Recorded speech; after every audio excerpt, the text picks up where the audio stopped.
All right, well, here's a few news stories that I thought were interesting. They indicted another couple of people over swatting. Swatting is a really serious crime. You call and make a fake police report saying somebody has a hostage or a gun, and they send people to that location, and often people get killed. So it's pretty dangerous. I know this happened to Brian Krebs, who is one of the most famous cybersecurity reporters. He used to work for, I think, the Washington Post, and they laid him off, so he formed his own independent news company, which is what a lot of popular news people are doing now, and it's extremely successful. And he is so serious about being an investigative reporter, he taught himself Russian, and he taught himself Russian so well that he can pass for a native Russian speaker, which is what you have to do to infiltrate the Russian cybercrime gangs. They have special forums for the Russian cyber criminals, and in order to get in, you have to answer questions that only a Russian would know. Like you have to know the name of the dog on a TV show that was popular in Russia in 1975. And he can pass those, and he can pass as a Russian, so he infiltrated them, and he knows who all the Russian criminals are, and he writes all about this. And they often get involved. They have paid for him to go to Russia to meet with them, and they try to get him to attack their enemies, and eventually they get mad at him, so they send things to his, they try to hurt him. So they sent like cocaine to his house, and they swatted him. And he told his local, he lives in I think Tennessee, and he told the local police about it. And still, the first time he got swatted, they sent like a whole bunch of cops and everything. After that, they sort of get used to it. They know he's going to get this all the time. I used to have an arrangement like that with the administration here. There was a time when every semester many people would try to get me fired when I was doing a lot of vulnerability reporting. And you get angry emails and accuse me of stuff, and they sort of got used to it over there. Lately, it's sort of calmed down. 2011, 2012 was a really crazy time to be in cybersecurity. There were just crazy attacks going everywhere. And if you were at all involved, people would be reporting you to authorities and posting bad things about you and emailing your boss to get you fired and everything. It was a really hostile time. Then the FBI came in and they arrested all the gangs and pretty much crushed them. And it's been quieter since then. Anyway, so VMware was just bought by Broadcom. As the students will notice, you don't seem to be able to download VMware Fusion or VMware Workstation from them anymore. Broadcom is famous for being very, very exploitive. So the first thing they did, now they were using the free VMware products, but there are enterprise VMware products like ESXi, and they decided to multiply the price of that by 10 because they figured out people that have built whole cloud infrastructure on VMware, it's really difficult to move to something else. So they can probably afford to jack up the prices by a factor of 10, and most people will probably pay it rather than going to the bother of moving. So their customers are not happy at all. And here's one, Geico is moving. It's moving from VMware to OpenStack, which is a big migration, you know, moving your hypervisor. But if you get mad enough at Broadcom, you'll do it. So we'll see how well this works. And this is what Cory Doctorow has written about this, says this is the end-shitification of the internet. As every company that used to provide a lot of good service gets more and more greedy until they're just jacking up the prices and lowering the quality of product. Like I've noticed, Google search has really gone down. I frequently can't find things on Google search anymore. It used to be great. Now I have to go to Bing to find things because it's just so full of junk.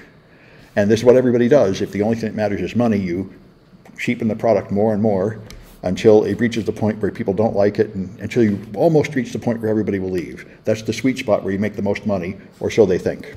Anyway, so the NSA, which used to not even admit they exist, is now going to have a podcast talking about what they do in there to like be friendlier.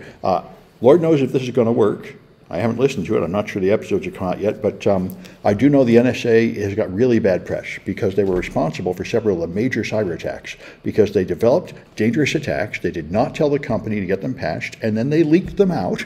So the Russians stole it and built malware and took down hospitals and everything all over the world. This happened several times that the Russians got their tools and leaked them to the world. And you know, the #1 mission of the NSA is to keep military secrets, and they have been spectacularly failing. Ever since Snowden dumped their secrets, they've had several massive breaches. And if you watch any spy shows, you know, this is the one thing, keep the secrets. If somebody's leaking out the secrets, that's the worst thing that could happen. You run around trying to stop it, and the NSA keeps leaking out their secrets. So there's got a morale problem and a public relations problem now. Let me check the Twitch. I see some comments. What's the name of the journalist? Brian Krebs. I'll put it here. He's a good guy to follow on Mastodon, and he has a good blog to watch. Yep, that's right. That's another thought. If they're going to jack up the prices of their virtualization software so much, you might just buy some more hardware and make real servers the old-fashioned way.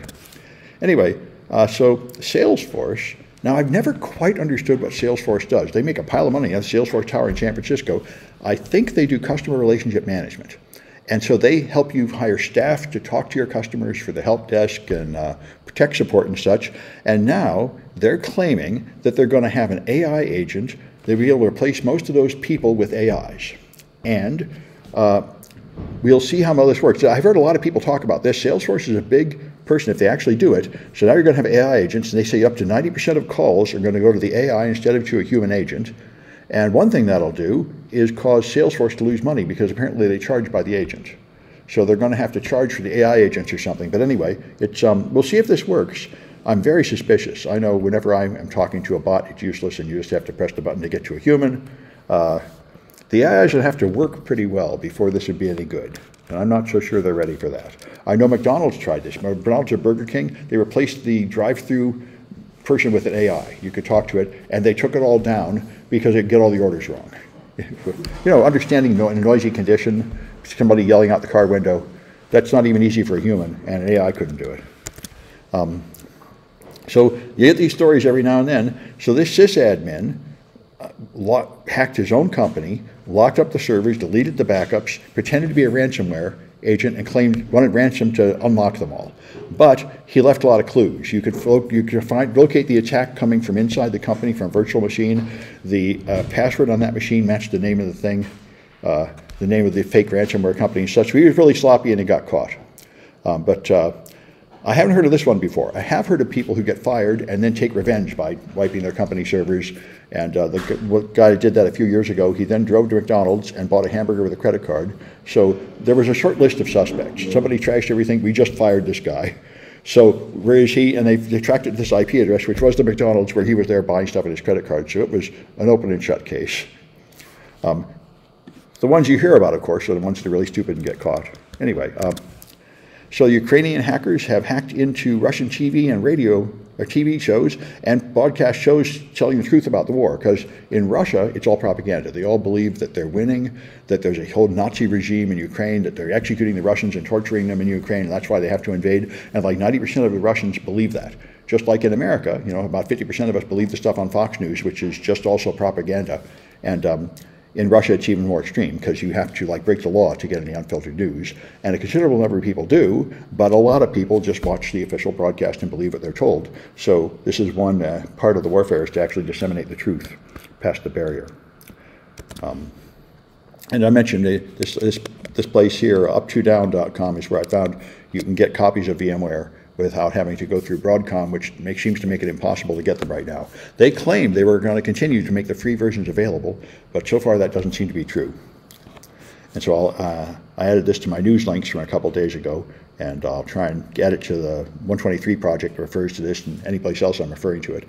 I'll try and get this in all my classes so people can get these VMwares. This is for the first project that's supposed to do next week? Yeah, any place where you need VMware. And you can almost all my classes use virtual machines. So yeah, good.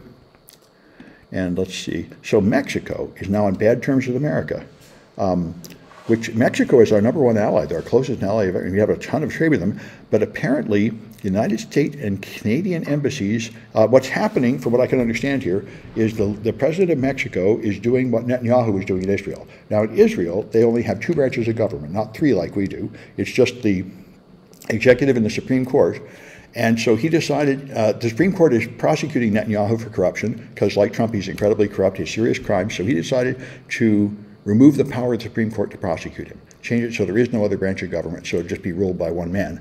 And there were huge protests in the street and everything else before they invaded Gaza. This was a huge scandal and likely to bring him down, but the war is keeping him in, which is why he has strong incentive to keep the war going. But anyway, apparently the same thing's happening in Mexico. Mexico has decided to lower the ability of the court system. The president is pushing a reform to elect judges by popular vote, changing how their judicial system works. And proponents say it'll boost democracy. Critics say it will skew power in favor of the executive.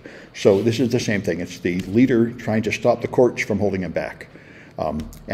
So people have criticized that, and so now U.S. and Mexico he's now paused its relationship with the U.S. and Canadian embassies because they dare to question his attempt to weaken his Supreme Court. So it's happening all over the place. happening here too, with the Supreme Court now being incredibly corrupt. Many of them are obviously taking bribes from the right, and now they just issued rulings that the president can't be prosecuted for anything that he does while in office. So it's all the things that are happening here are happening in many other countries too. They're all being driven by larger forces than just our internal obvious problems. And so Jack Smith, the strongest case he had against Trump was the documents case, because it was incredibly clear that he totally held on to the documents, that there was video evidence of it, he totally ignored the lawful requirements to hand them back, and even the FBI search and everything. And Eileen Cannon, who is completely corrupt and controlled by Trump, threw the case out. And so now Jack Smith has appealed his appeal to basically push her out. Well, he hasn't explicitly asked to push her out, but that's what it would be, because it would be the third time she's been reversed by the court above her on the single case, and that usually means they'll push you out. It's really bad when judges are reversed on appeal, and she's already, so we'll see. It's possible that case will come back, which is why Trump needs to win. I mean, the insiders close to him say he's very, very afraid of prison, and the only way he can stay out of prison is become president. So we'll see what happens. Maybe RFK Jr. will save him. I kind of doubt it. Anyway, all right. Let me stop the